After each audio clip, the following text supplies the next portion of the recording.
begin. Hello and welcome to Saturday Snack, Pairing Art and Food with Katsumi's Teaching Kitchen.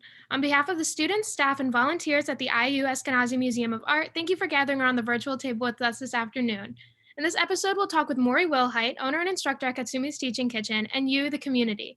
The program's co-hosts are foodie Kayleigh Dance and the Eskenazi Museum's Public Experiences Manager, Laura Scheper. My name is Maddie Cook, my pronouns are she, her, and I'm a museum host and student studying art history and studio art. Our goal this afternoon is simply to gather around the table virtually to connect with one another over food and art. Together, we'll explore a playful way to interpret art, no expertise needed.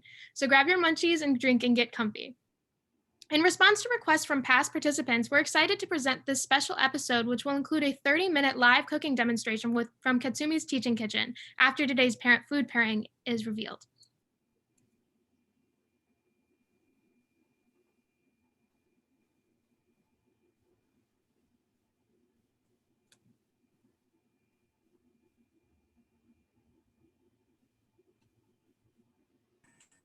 Thanks, Maddie. We appreciate that. Welcome, everybody. We're waiting for the next slide. Oh, I'm sorry. Sorry about that. First, we wish to acknowledge and honor the Indigenous communities native to this region and recognize that Indiana University Bloomington was built on Indigenous homelands and resources. We recognize the Miami, Delaware, Potawatomi, and Shawnee people as past, present, and future caretakers of this land. Before we begin, we would like to give a big thank you to the East Asian Studies Center at the Indiana University's Hamilton Lugar School of International Studies for their contribution. Their support has allowed us all to gather today and enjoy some food and art. We would also like to thank all the donors of the IU Eskenazi Museum of Art. Because of their support, we are able to provide many free virtual programs to our students, community, and of course you.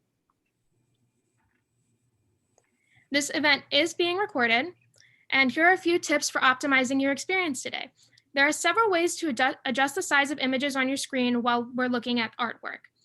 If you're connecting from a PC or laptop, at the top of your screen, look for View Options. Click on View Options to select settings that work best for you.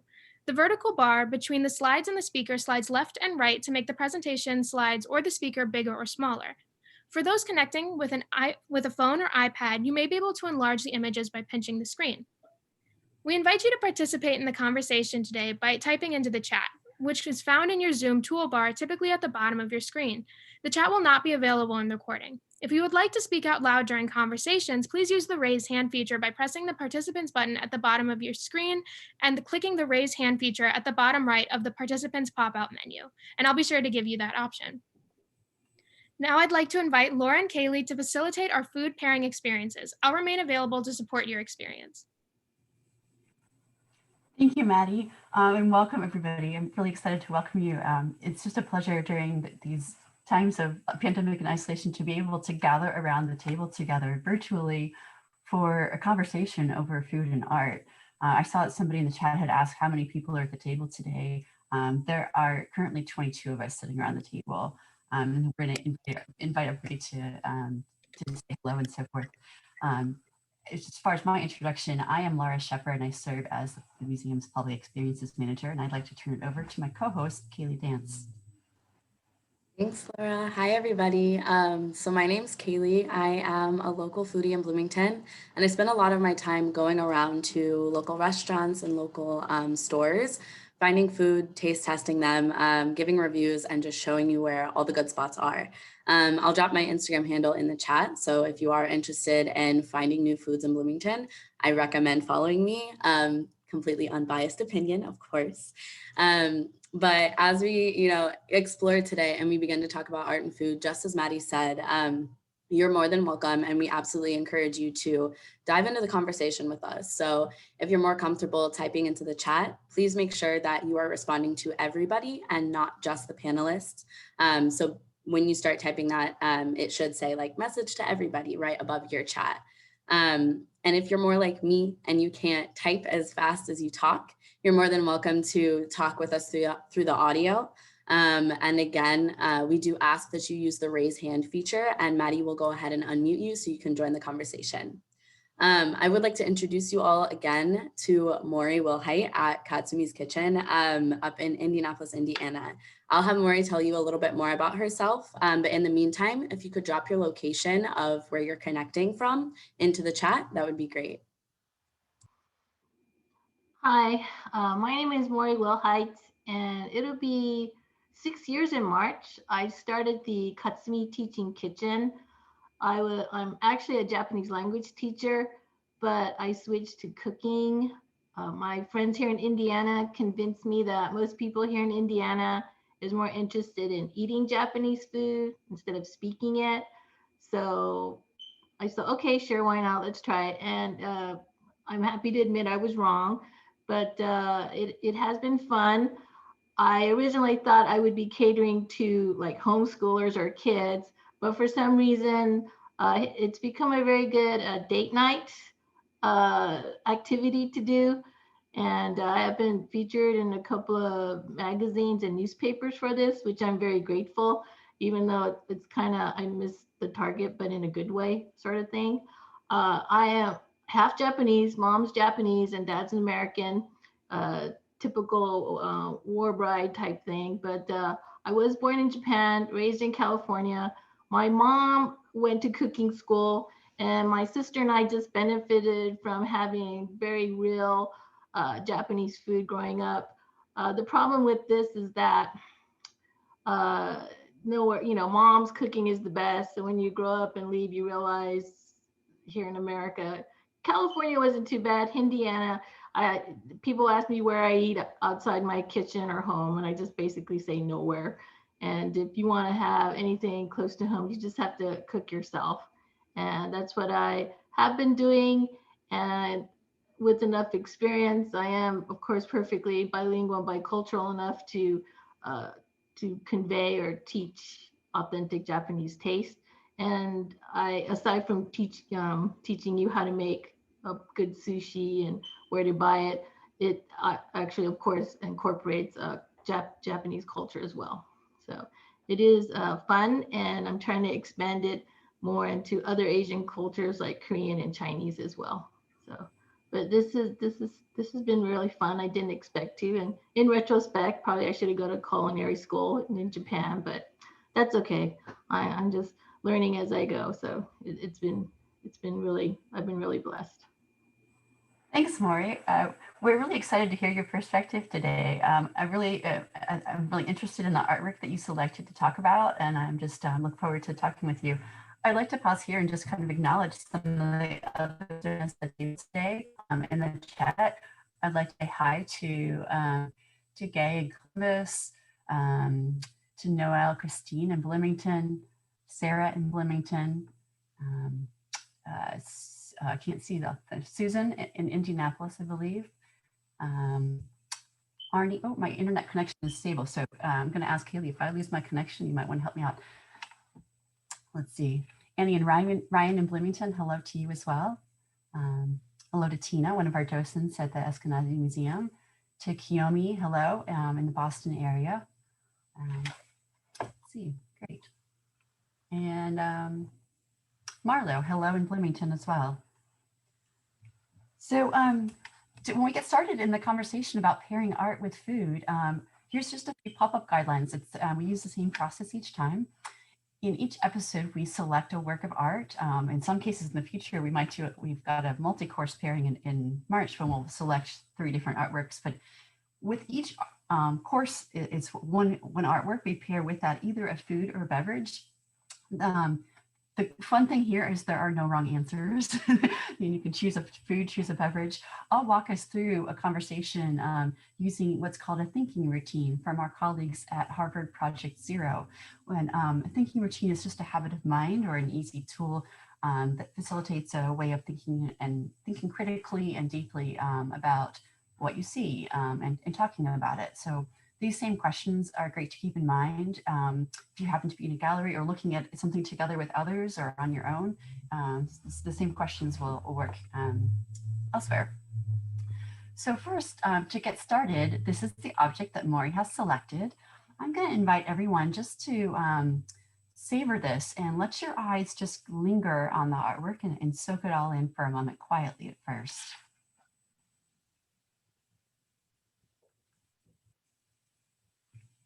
So as you let your eyes move across the object and around it, I'm going to ask, the first question is, what do you see? I'm going to ask if everybody could please describe what you see with as much vivid detail as you can. So I'm going to open this up first to Kayleigh and Maury, and then we're also going to read and try to include the rest of the folks at the table to bring into the conversation as well. So Kayleigh, what do you notice? So the first thing that I notice is the color scheme. I think it's very bold. So the reds and the blues, that's just a color scheme that I don't explore myself. So seeing it put so beautifully together just took me back. So that was the first thing again that I noticed. Yeah, that's really interesting. Maury, what do you notice? Laura, well, I think, of course, the colors stand out. It's like, wow, it's so pretty, and the blue, all the flowers and all the symbolism that they entail. But what I like about this 5-tier bento, of course, it's probably not normally used when it was first created, but it makes you anxious what the food's going to be. I mean, if the outside, if the container is going to be this pretty, what is the food going to be like? This is for Japanese people. Portions may not be great, but at least visually, this is very, Japanese is a very pretty food. So I expect it's going to be like, wow, in your face. So that's anticipation. I'm like, what kind of food is going to be in there? So. That's great. So I'm curious what anybody else might notice. I'm noticing, just to keep the conversation going, it seems to be an object or an artwork that is cylindrical. It seems to be stacked in layers and be comprised of several sections. The lower section looks a bit thicker than the middle sections here, and there's a top section. I'm going to show a different view of, if I rotate it around, there are some very intricate and delicate flowers that are white, and looks like red. It's very detailed in the decoration on this object, painted very intricately. Seems like it's very highly decorated. Most of the surface is covered and adorned with decoration. I see. I noticed. Yes. Hi, you unmuted me. Hi, Yeah. I noticed that even though vertically it all, you have the same pattern, if you look at the blue with the red flowers, it almost looks like those little red circles were cut by the other verticals. And I thought that was really interesting.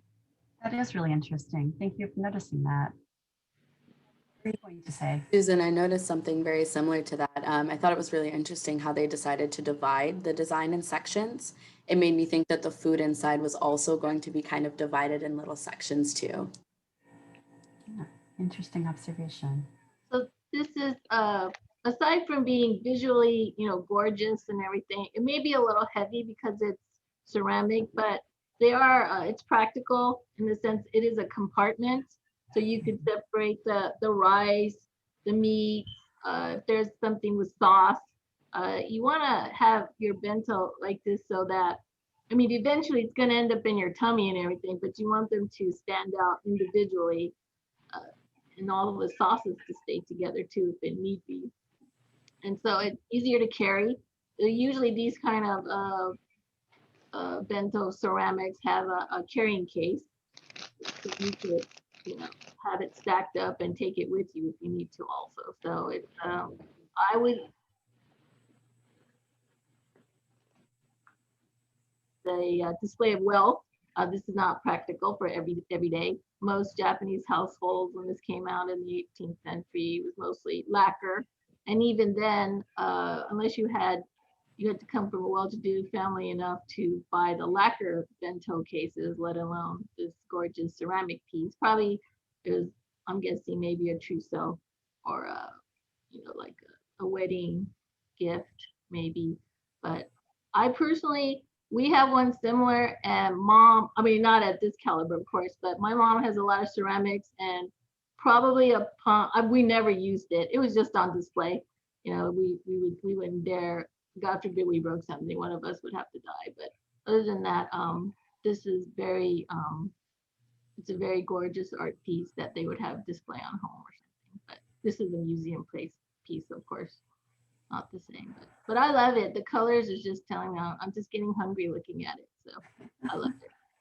Thanks, Maury. Just a comment also from Tina, noticing the pattern reminds her of a silk material. That's a really interesting observation, Tina, and that's going to come up again later. And you've asked how large it is. I will share the object information just a few minutes later after we talk about a little bit more about what we see and what we think here and what. The next question I want to ask is, based on what we're seeing, based on your own life experience, looking at this project, what thoughts come to mind? So along with what Maury's already kind of mentioned, my first thought obviously goes to food. So like I mentioned earlier, because the design is kind of cut into little pieces, it makes me think like, am I going to see desserts that are, you know, divided into little sections, or am I going to see a whole meal maybe in each, you know, box? So I think it's really cool. It just lets my imagination run wild on what's going to be inside. Maury, what comes to mind for you? You shared some thoughts earlier and some memories. Is there anything else that comes to mind? We're not there yet, but the on top of the lid, I saw Sure. some other symbolisms. Because the reason why, since we saw it earlier, the reason why I bought a wedding present and everything, because I saw the crane and the turtle. Just so that's why possibly. But I know I'm going a little ahead, but other than that, it's just, you know, this is 5-tier, because the one we have at home is maybe 3 or 4. So this is. So we'll share here. Yes, you're right. This is what the object looks. So usually I'm just showing one object for an art pairing, but in this one, we went into the files, we actually had a number of different views. And so this is really interesting to look at it laid out like this with the different layers and sections. So I'll just pause here and ask a similar question about what people notice visually when looking at it, if there's other observations that anyone would like to share into the conversation.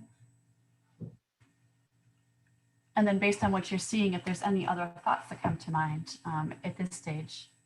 And then next I'll show the top lid that Maury was speaking about. So Tina's noticed that it could be a vessel to store jewelry or cosmetics. It looks like a beautiful container with multiple sections, and I could envision something like this holding some precious items. Yes, even my own mother, of course, is designed for food, but you could use it for a very pretty storage space, of course. A lot of women do this. I do notice that the inside is white, probably because the decorations are so intense. They made it plain in the center so the food would stand out, but I'm just guessing. So. I was wondering that as well. I'm glad you brought that up. Yeah.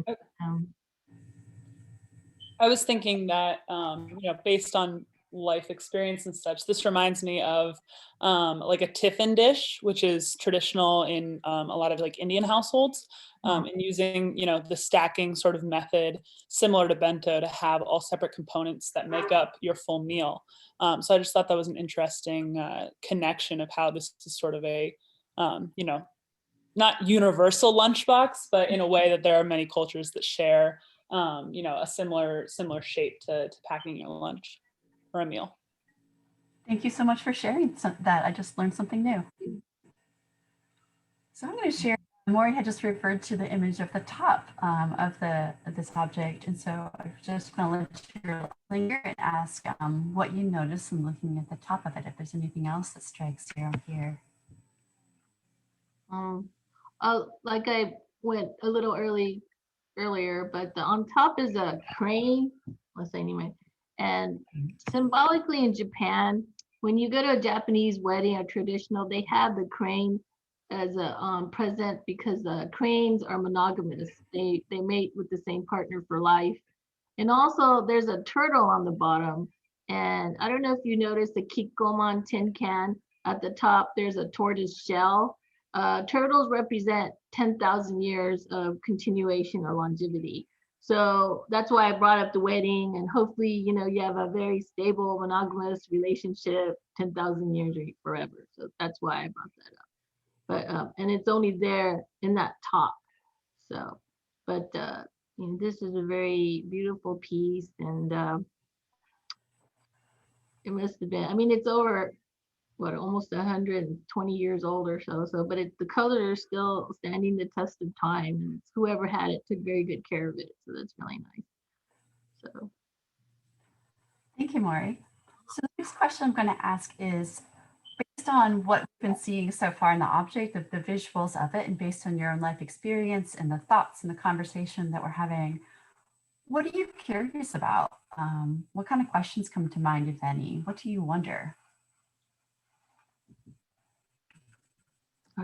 Are you asking me, Laura, or just in general? I'm asking anybody. Yes. So you had shared one a question, a thought, a curiosity before.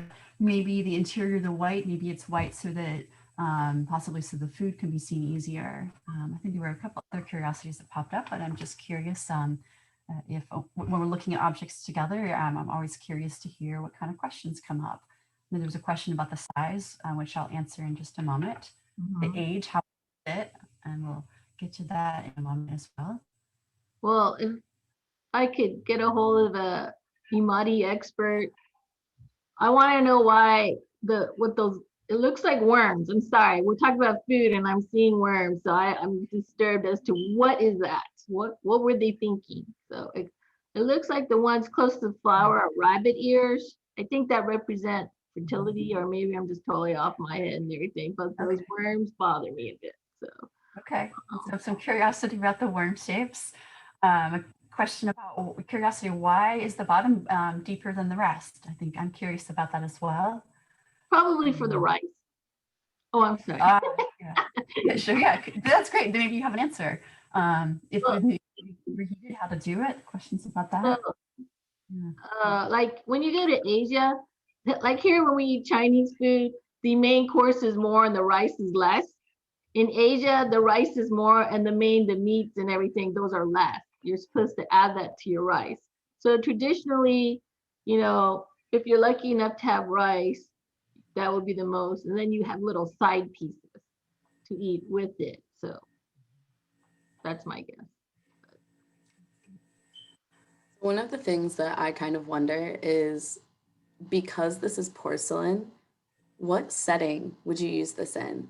I imagine like a big fancy dinner with like someone really important, or like a family member or something. I always, that was the first thing that I kind of wondered. What setting would you use this in? I would guess it's just a decorative piece. They won't use it. It's barely enough for 2 people at the most if you're sharing. If this is as expensive as I think it is, it'll be in a nice tall place where you could just, lovingly observe it. And I don't know, that's what made me question what type of people received this the first time around. So, but I guess that's about it. But I just want to know, because all these designs, like I'm guessing the base is a wave. So I want to know what they're all, the little subliminal messaging they're trying to tell us through all the other the flowers in the blue ocean and those worm things. But usually I like the chrysanthemum. You see that a lot in a lot of Japanese art, because it's kind of giving a nod toward, I think it is the national flower, as well as giving a nod to the imperial household.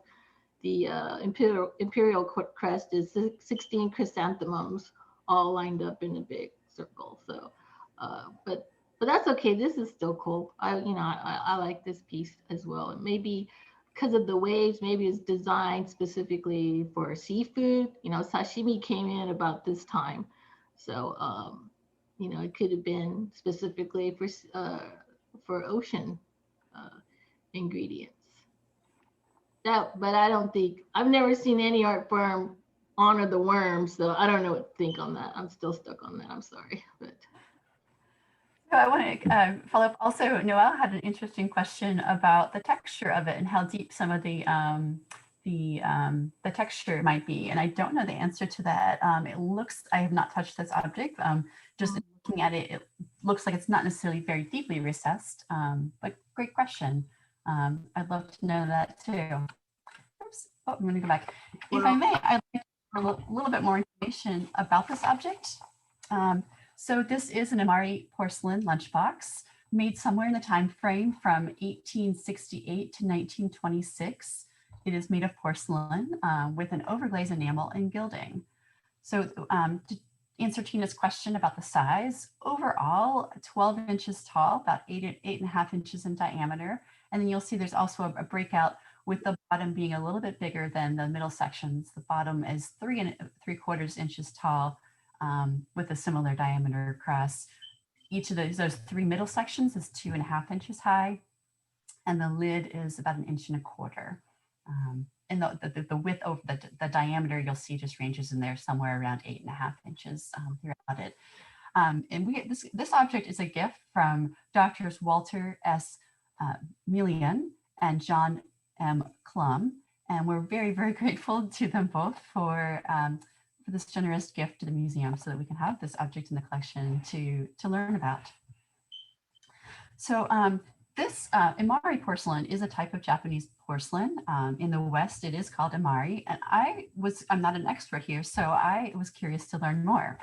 Imari ware refers to a brightly colored style or enameled style of Arita ware, which is a Japanese export porcelain made in the area of Arita in the Saga Prefecture. This is in southern Japan. So here from Google Maps, I've pinned the area. It's about as far west as you can go. It's in the south, but about as far west as you can go. It's still within Japan. And specifically, the name Imari, and more you can help me with my pronunciation, that refers to the port, the Japanese port of Imari, where the Imari ware was shipped to Nagasaki, where the Dutch East India Trading Company and the Chinese held trading outposts. So that area became a center of porcelain thanks to the raw material and its natural environment. So it's the nature of the earth here. The soil and the rocks are rich in a clay mineral called kaolin. This earthy, unusually white mineral has a slow shrink swell capacity, which refers to how much, or in this case, how little, a clay will expand when wet and shrink when dry. So you might wonder, here I'm showing you some Australian soil. Why we're talking about a Japanese artwork, why would I show you Australian soil? And back to this idea, just to communicate on this shrink swell capacity. So this is an example of a high shrink swell capacity where the earth here in the soil in Australia has cracked. So clays that crack, and in fact can cause structural damage to piping and in structures and buildings and so forth when the earth expands or the clay expands so much that it cracks. So unlike this soil, the earth near Imari or Arita, where Arita ware comes from, has the raw material for porcelain. So Imari were exported to Europe in large quantities, especially in the second half of the 17th century and the first half of the 18th century. According to several sources that I've looked at, including Collectors Weekly, Imari took its design cues from colorful Japanese textiles of the day. So Tina, your observation is very astute. Typically, Imari was decorated with an underglaze of blue, with red, gold, and black for outlines, and sometimes artists added other colors in the overglaze. In the most characteristic floral designs, most of the surface is covered, and you'll notice that to be true of this piece as well. Imari ware was imitated in both China and Europe and has been continuously produced to current times. The object that we're looking at today is in the shape of a bento box, but Judy Stubbs, the Samuel Buell curator of Asian art at the Ashkenazi Museum, has pointed out, and several others pointed out today, that because it was porcelain, this object probably was not used as a bento lunchbox. For those who are curious about what is a bento lunchbox, or what is a bento itself is a takeout or a home packed meal of Japanese origin, though it's also in use in other countries as well. So a bento box is a box or a container for that meal. They can range from a mass-produced disposable container just to lacquerware. I think Maury may have some examples to show us. So in this case, we're looking at porcelain, which, as Judy points out, just isn't as practical. And Kayleigh asked the wise question about when might we actually use this? And I think, maybe for a very elegant occasion. Just a bit more on bento for context. In Japan, bento are readily available as takeout in a lot of different places, like a convenience store, a bento shop, a train station, or a store. But it's not just for takeout meals. Japanese homemakers and others with time and energy to carefully prepare lunch boxes for their spouse or their kids or even themselves.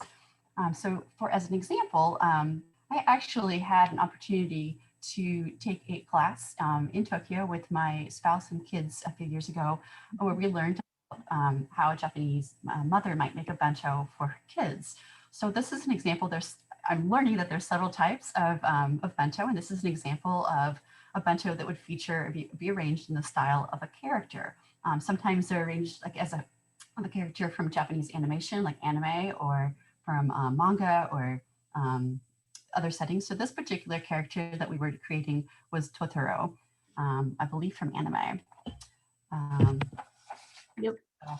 I think more you may know more on that subject, but No, ways. Yep. you did good. It looks great. I'll eat it. Looks good. So I'm curious to ask everybody who's around the table today, to ask our participants, what ideas come to mind in hearing this and looking at it? What kind of food or beverages might pair with this particular artwork?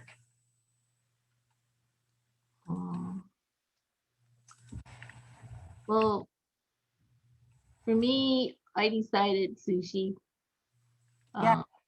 Because the sushi is colorful. Of course, I didn't get a lot of sashimi or anything, but the vibrant colors would set off the vibrancy of the food as well. So, you can't eat the porcelain, but you could eat the sashimi and everything.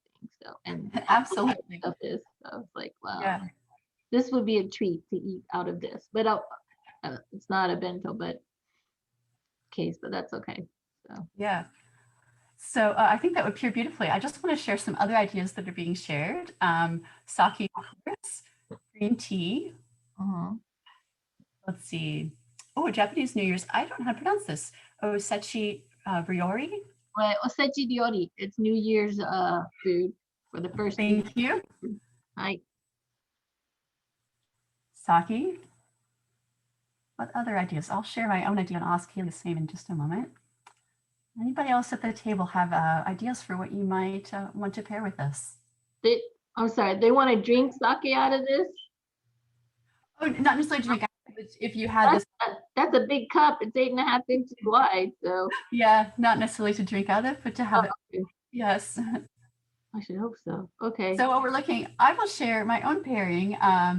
So I had some small dishes at home, and so I have paired with this a sesame ginger tofu with sugar snap peas, carrots, and rice. And I took the 4 dishes, just kind of representing the 4 sections of that particular bento.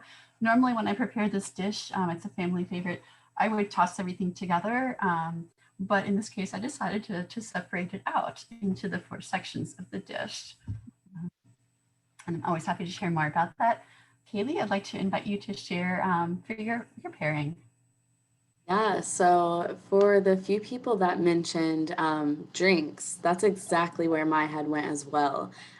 So I was able to find these Japanese soft drinks from the Bloomington International Market. And I apologies in advance if I butcher the way that this is called, but it's ramune. And it is delicious. They have a lot of different flavors. So they'll have like lychee or melon. They have the strawberry one that's pictured here. But my favorite one is actually the blueberry one. And the Bloomington International Market does have 6 flavors in total. So if anyone's interested in picking some of them up, I highly recommend it. Thanks. So from there, I would like to turn it back over to Maury. So you have revealed that your pairing today is sushi. I'm wondering if you could show us more and lead us through your demonstration. Sure. Like I said, I have a Japanese cooking school, and the #1 class is it's the Intro to Sushi Making. It is 2.5 hours long, so I'm gonna crunch it up really quick and just go over some of the basics. And I will make maybe 1 or 2 California rolls to put into a bento box. So real quick, you're lucky that you live in Bloomington, so you have a couple of international stores to get your ingredients. The hard thing about Japanese cooking is not the cooking part, but getting the ingredients. And Japanese is very distinctive, so you have to use Japanese ingredients to get your Japanese flavors, which means it does. I tell people in my class how expensive, what the price is, so you don't have a heart attack at the cashier. It's like, Maury didn't tell us how expensive all this stuff is, but if you treat like the rice as an investment, that would be great. Today, this is probably too much, but I'm using the brand, a very Japanese brand called Koshihikari. These are some of the bags we're using that I've used in the past. If you don't want to buy 15 pounds, that's fine. You could get a smaller bag, 2 kilograms or 4.4 pounds. The reason why I upgraded 2 years ago is because this is now the super premium grade. I was using this brand. It was a premium short grain rice. This is running about 32 right now a bag. The only one, this is my mom's brand, just to give you scale. Tamaki Gold is grown in Sacramento. It's in a foil bag because it gets a nitrogen flush, and that's running about $42 for this bag. So can you tell the difference? Yes. I always tease people and say, don't feed this rice to your kids, because once they have this rice, they're not gonna wanna eat Uncle Ben or minute rice anymore. So the main thing with this, it is an upgrade. All of this, the premium short grain, super premium, it's all about the rice for sushi. The high quality rice will make a difference as far as, there is actually taste at this level. When you chew the rice, the more you chew, there's a sweetness to it. But more important, aside from the taste, is that stickiness. You want your sushi rice to be just sticky enough so when you mold it, it will hold its shape. So I'm going to demonstrate real quick how to prepare. Usually during class, I have people take pictures so they have their Japanese shopping list on the phone. So just in case, oh, I want to go make some Japanese food, you could just go ahead and, pull out your phone when you go into the Asian food mart. I speak Japanese. They don't want to speak to me. So, I want this. You show the camera and then they'll just point it out to you. So when you spend all that money on your rice, you want to go ahead and put it into these, mason jars, because you want to keep it airtight to prevent oxidation. My mom, as she got older, she couldn't tighten the lid, so she switched to plastic, but I noticed her very expensive, very pearly white rice was turning yellow. It was oxidizing. So remember, sushi is a pretty food, so you want to keep it as pretty as long as possible. So just for demonstration, if you don't have a rice cooker, you could use your Instapot, and some people make it in a pot over a stove. That's nice. I don't do that. I usually use a rice cooker. But the Instapot, the level would be high, manual in 2 minutes. The 2-minute cooking takes almost 20 minutes because of the decompression process on the Instapot. So I'm going to just demonstrate with 1 cup of rice. So rice is, of course, harvested brown. The reason why it's polished, it looks white. I asked my mom one time why we never have brown rice, and she just said because most typical, at least Japanese answer is brown. It looks dirty.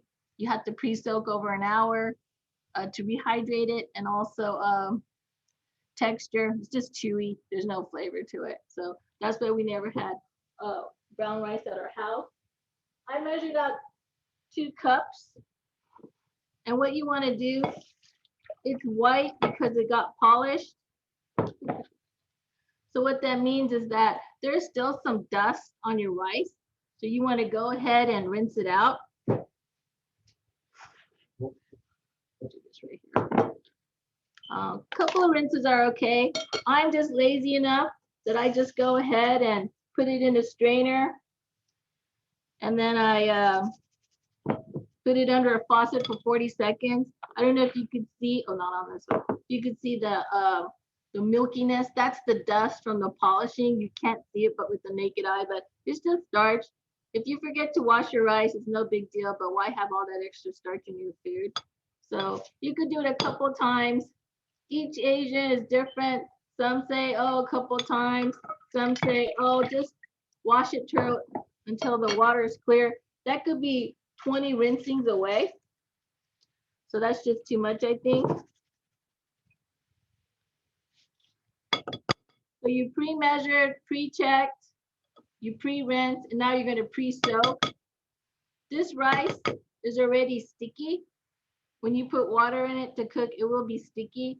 Rehydrating the dry rice. When you cook it, it'll be stickier. So you want your sushi rice to be as sticky as possible. So when you're molding it, it'll hold its shape better. So we went ahead and did that. I usually use bottled water. Well, I'll just use this one to rehydrate. Minimum 20 minutes. More than 2 hours if you forget, and 2 hours later it's going to get all soggy. You want to have the grain stay intact. When I was young, I thought I was in a hurry. I thought I was smart. I pre-soaked the rice in hot water and cooked it, and it made it all oatmeal texture. So you want the rice to be nice and pretty. So you know, for visual reasons and for sticky reasons. Let me just put this away. So I usually just let it stand at room temperature or even stick it in the fridge. The colder the water, the tighter the grain will be. So when you steam it, the steaming will make it nice and pretty and fluffy. So this is over here.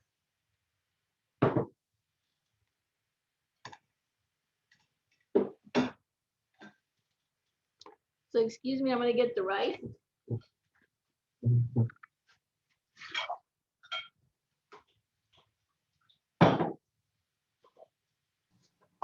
I don't know about everybody else, but I've been taking notes.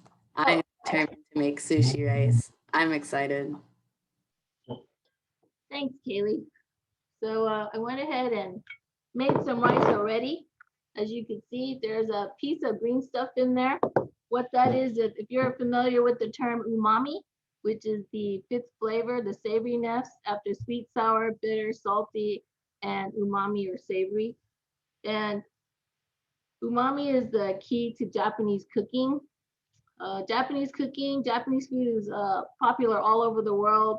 It looks like Japanese food, but they usually forget the umami flavoring part, so it won't taste like the way it should. So after I had pre-soaked it 20 minutes, put fresh water in it, I put a strip of kombu in there. Sorry, I put it over here.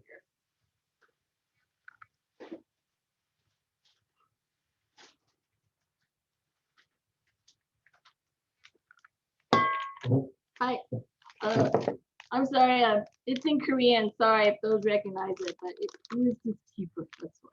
But kombu here,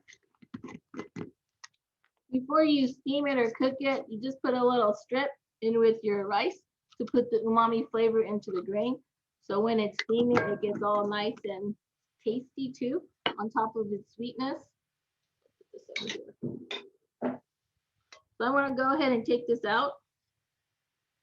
It's already done its duty. Some people wanna chop that up nice and put it in your salad. You could, but all the flavor's in the rice.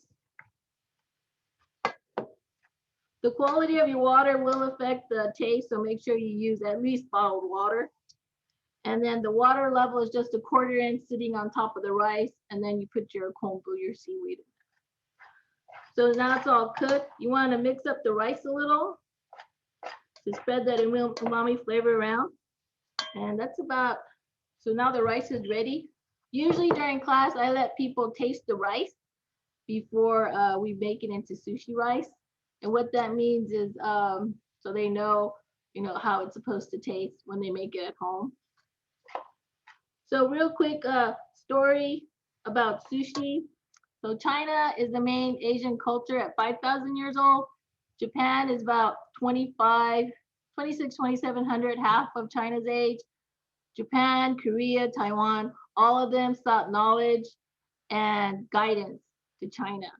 So rice was introduced to Japan about 12, maybe 1,300 years ago. And over the centuries, they've, crossbred it to, of course, in the last century with technology, but rice is just, if you're lucky enough to have rice, you're just very well off. But there is a process. They used to mix salt with rice, and in the summer they would pack fish in the summer to eat in the winter time. Then 800 years ago, they started, vinegar was introduced from China to Japan, and they mixed the vinegar with the rice.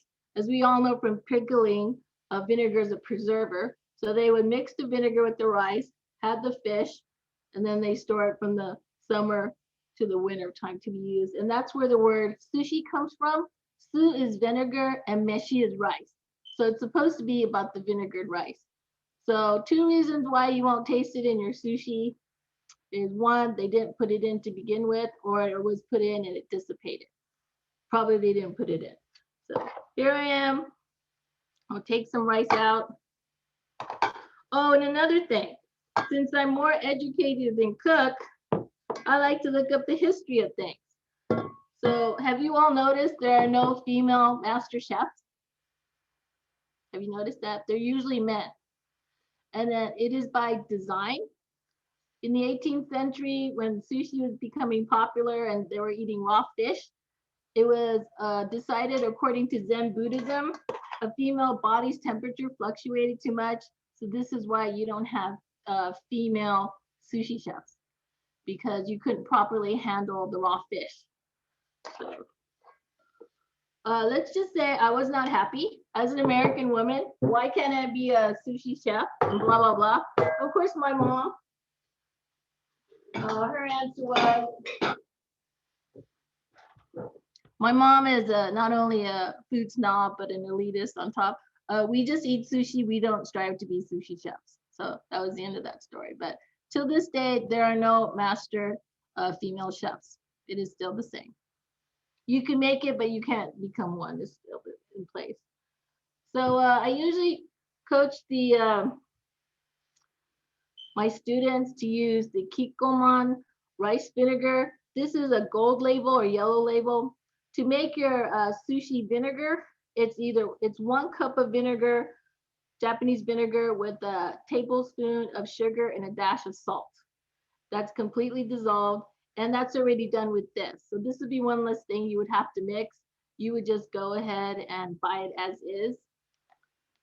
So this is about, I don't know, maybe 2.5 cups of rice. I usually put a tablespoon per cup. So good tablespoon, 2 tablespoons or so. I'm just eyeballing it because I've done this. After a while, you'll just be able to do that as well. And when you're mixing your rice, you almost have your paddle perpendicular. It's like a cut and fold. You don't want to mix your rice. You want to separate the grain and make sure it gets coated in the vinegar. So you're kind of, just cutting, folding it all through. The rice is warm, but it's not hot, so it's doable. You can still handle it. I'll set this aside for a second. Here's a rolling mat. These are available at any Asian food mart. You go to the houseware section, they're about $2. The state of Indiana, probably all health departments require the chef or whoever is selling sushi, you have to cover the mat, because sometimes the rice could get stuck between the straws. Go ahead and do it at your home anyways, because you'll need the rolling mat to shape your sushi. So put this out. We're gonna make a sotomaki, which is the rice on the outside. Doing a half sheet. So one of my hacks, I call it, what you wanna do is go ahead and wet your fingers with non-stick, non-flavored spray so you can move the rice. and it won't stick to your fingers. Well, I just use my paddle as well, but this way you'll have more control, which will be great.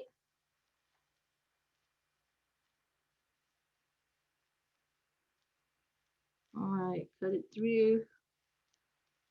So this class was designed at Japanese standard for non-Asian people. This is basically Asian 101. As an Asian person, I mean, you know, usually your parents or your family member teaches you how to do this stuff. So where's my, okay. Here's your rice. Have it all nicely spread out.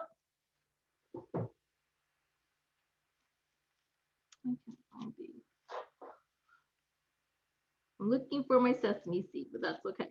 So what you want to do is, you don't want to spill the rice.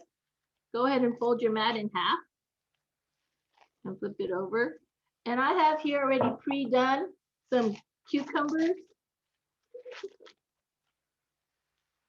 Nice and thinly sliced out. And here's some avocados.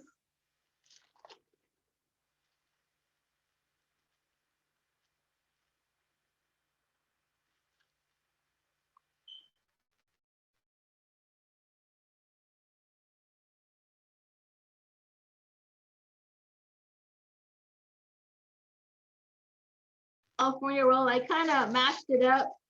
Excuse me, the imitation crab meat. I already mashed it up and added the mayonnaise, green onions, and as a spread, it'd be easier to use.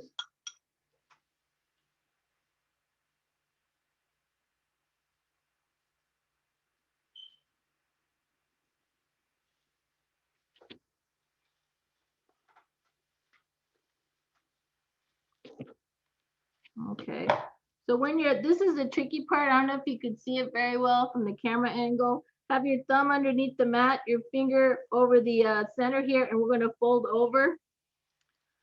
Do it 3/4 of the way. Stop. Think cylindrical, not triangular or anything. You want a round roll. You want to lift this mat up so it doesn't go into your sushi roll, and just do a 1/4 turn and keep turning. Cut it out. And hopefully it looks presentable. Yes. All right. So I usually have the guide the students to use the mat in their favor. Fold your mat in half and then go over it to make the cylindrical shape a lot better. So here we're going to cheat again by spraying the sharpest knife you have with the nonstick spray. So you'll have a nice clean cut. So use your mat again to keep your, to hold on to your sushi. So you want to have long strokes. Try not to push directly down because that'll mash up the roll. So just long strokes. Press really hard on the last one to make sure it all separates. You want to have a nice clean cut. If it meshes up, that's okay. That's where you have sticky rice.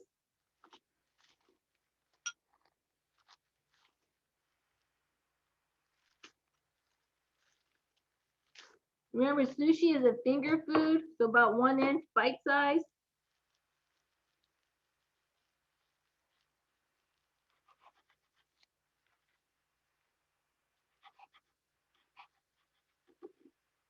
All right.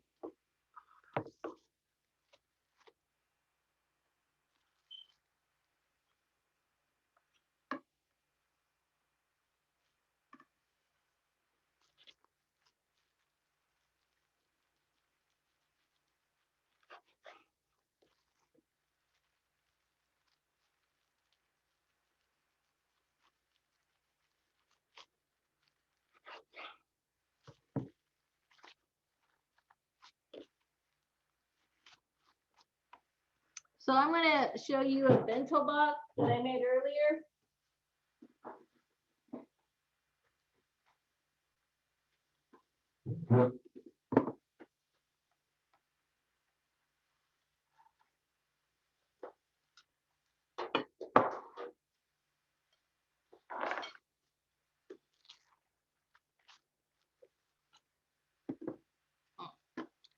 So here's the one I'm gonna add it to. This is a 3-tier bento, like so. So this is very home style. I missed the green plastic, so I had to cut up foil, but you know, it doesn't matter as long as it tastes good, you know, visually appealing enough to admire, and then you could hurry up and eat.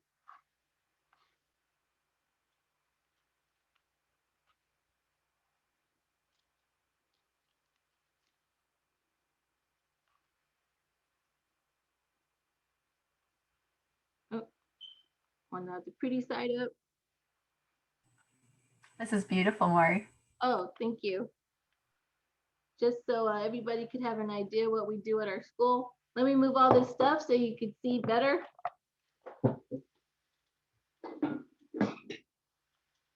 So sadly, my mom passed away this past June. So we didn't celebrate Christmas, but to 8 of family and friends, I went ahead and made them a nice bento box for a Christmas present, and so we're good. This is a lot of work. I just made a quick roll and added it to everything, but you know, it's fun, labor of love, and visually appealing. Nice little bento box to add to it, and it's stackable, so you could take it with you wherever you want. So I'm sorry that was pretty rushed, but that's the general idea what we do at Katsumi teaching. Thank you so much, Maury. This is absolutely beautiful. I'm wondering if you could tell us also what the other items are that you've included in your bento box. Oh, yes. This right here, all of them are pretty much the same. You're gonna crack up. This one here is the one of the hacks you could do in a rice cooker. It's the Dr. Pepper soy sauce ginger chicken. So you do that in your rice cooker. You first let it steam out for 20 minutes in water. And then after that, you throw that away and add some soy sauce and Pepsi and just let it steam away. And here is the infamous Japanese potato salad. And here I have it's called Kaigun Sushi. After World War II, the sushi chef decided to make this type of shape of sushi. I don't know if you could see it, I can't, but it's called Battleship because it's supposed to simulate a battleship. The inside is the white rice. You wrap it around with nori, and then the topping is tuna and masago, bunch of fish eggs. Of course, it's about the color coordination. And then the Japanese style deviled egg is just Japanese because they use Japanese mayonnaise and vinegar to that. And this red thing here that's in your face, it's just ginger. They dye it really red so you can see it and stand out on your food. And then some apples and oranges to fill in the space. Oh, and some broccoli. So it's just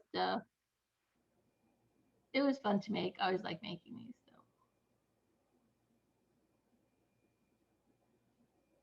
A question came in. We're wondering if you could please hold the food up closer to the camera. Sorry. Hey, is this better? Is this right? Oh, okay. There we go. That's perfect right there. Okay. Thank you. Sure. I wish I could jump through the screen right now. This looks so good. Kayleigh, anytime, come check out my restaurant. You know, kids Yes. in school, and then come on over. And So Maury, this bento is larger than other bento that I've seen. Is this style of bento box meant for a shared meal? at the result of Americans don't be offended. This looks Japanese, but this is American size. Most Japanese bentos, you know, I think, is this a snack? Oh, this is what Japanese people, it's like this. It's just no way Americans could deal with that. So this is Americanized and it's a little bit bigger. Probably, I would say 4 to 5 people can eat comfortably. You know, they won't feel like they're, you know, gypped out or something like that. But the thing with bento, it's always about balance. 50% carbs, 25% protein, and then 25% fiber. It could vary depending on your requirements, dietary requirements, and also color scheme. It has to be visually appealing. So there's black, white, red, green, and orange or yellow. So, cause it, like, oh, wow, how pretty, wow. And then, you're gonna chomp, chomp, chomp. So that's just it. It's total labor of love. Probably took me I made actually other dishes and then decided to put it aside. If you know what you're doing, if you got a good kitchen, probably 90 minutes to 2 hours to get everything made, 2 minutes to pack it, and then, 1 second to eat it or something like that. But it's fun. I use this to make, for special family and friends. A lot of, boyfriend and girlfriends, usually the girlfriend making it for the boyfriend. I never heard of a Japanese boyfriend making this for his girlfriend. So, but Thank you so much, Maury, for a beautiful, beautiful pairing with this artwork today. Oh, no problem. Thank you for having me. Oh, it's a treat. It's been enjoyed to hear your perspective. I'm going to turn it back over to Maddie. I,